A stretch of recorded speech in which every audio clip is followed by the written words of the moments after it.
राधे राधे दोस्तों, आज की कहानी बेहद खास है क्योंकि आज हम जानेंगे मीरा रानी के पुनर्जन्म से जुड़ी एक और कहानी के बारे में। दोस्तों, जब बात मीरा रानी के पुनर्जन्म की आती है तो उन्हें कई बार माधवी गोपी, कई बार ललिता और कई बार राधा रानी बता दिया जाता है।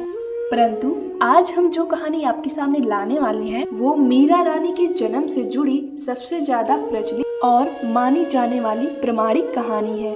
तो आइए जानते हैं क्या है ये कहानी। इस कहानी के अनुसार मीरा रानी को क्यों कलयुग में लेना पड़ा था जन्म। तो दोस्तों, एक बार की बात है, भगवान श्री कृष्ण के गांव का एक ग्वाला था। उस ग्वाले ने विवाह किया बरसाने में। पहले यही होता था कि बचपन में ही लोगों के विवाह हो जाते थे, किंतु लड़की को ससुराल बाद में भेजा जाता था। इन दोनों का विवाह तो हो गया था, दोनों बड़े हो गए थे। अब गौने की रस्म पड़ी तो ग्वाला अपनी पत्नी को लाने बरसाने बैलगाड़ी से चल पड़ा। जब वो जा रहा था तो रास्ते में ही भगवान श्री कृष्ण मिले। कृष्ण ने पूछा कि भैया कहाँ जा रहे हो। तो ग्वाले ने उत्तर दिया, मेरा गौना है, मैं अपनी पत्नी को लाने बरसाने जा रहा हूँ। कृष्ण ने कहा, जब भाभी आए उनका मुख सबसे पहले मुझे ही दिखाना। ग्वाले ने कहा ठीक है, और ग्वाला चला गया। बरसाने पहुंचा तो उसकी पत्नी का नाम माधवी था। माधवी की माँ ने माधवी को समझाया, लाली तू नंदगांव तो जा रही है, लेकिन एक बात का ख्याल रखना, नंदगांव में नंद का एक छोरा रहता है जिसका नाम है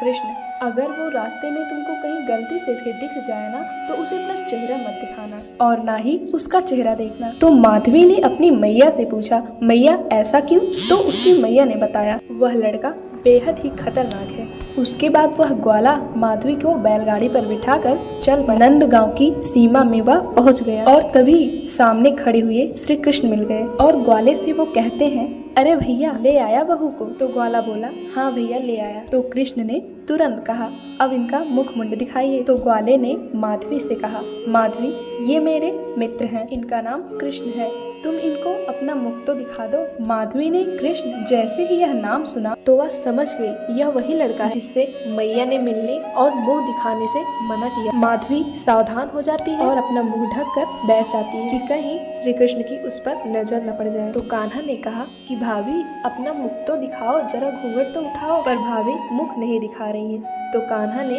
ग्वाले से कहा, भैया जरा अपनी बहू को बोलो अपना मुख तो दिखाएं, क्यों ऐसे दुपक रही हैं, काणी है क्या?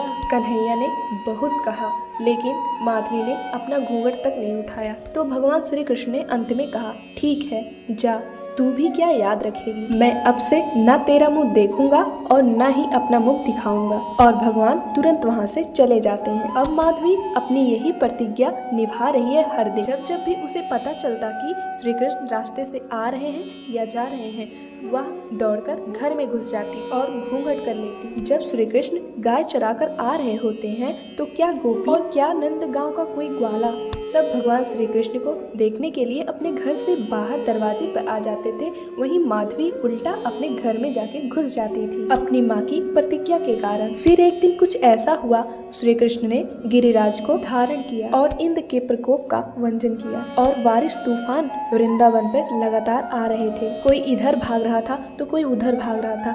इसी भागम भाग में माधवी का घूंघट अचानक से ऊपर उड़ गया, खिंच गया और सामने नजर गई तो सामने दिखाई दिया एक हाथ जिसपे गिरिराज धारण किया हुआ था। जैसे ही उसने सबसे पहले वो हाथ देखा वहीं के वहीं वो खड़ी रह गई। इतनी सुंदर उंगली, ये उंगली किसकी है? थोड़ा और आगे बढ़ी, कंधे तक दृष्टि गई और आगे बढ़ी, कंठ तक दृष्टि गई और आगे बढ़ी। जैसे ही आंखों को देखा वैसे जहाँ थी वहीं के वहीं खड़ी रह गई। मुंह खुला का खुला रह गया, ना पलके झपका पा रही है और ना ही हिल पा रही है। एक सखी पास में खड़ी होती है, वो उसको हिलाती है कि माधवी क्या कर रही है, ऐसे क्यों खड़ी हो, यहाँ पे सब पर संकट आया हुआ है।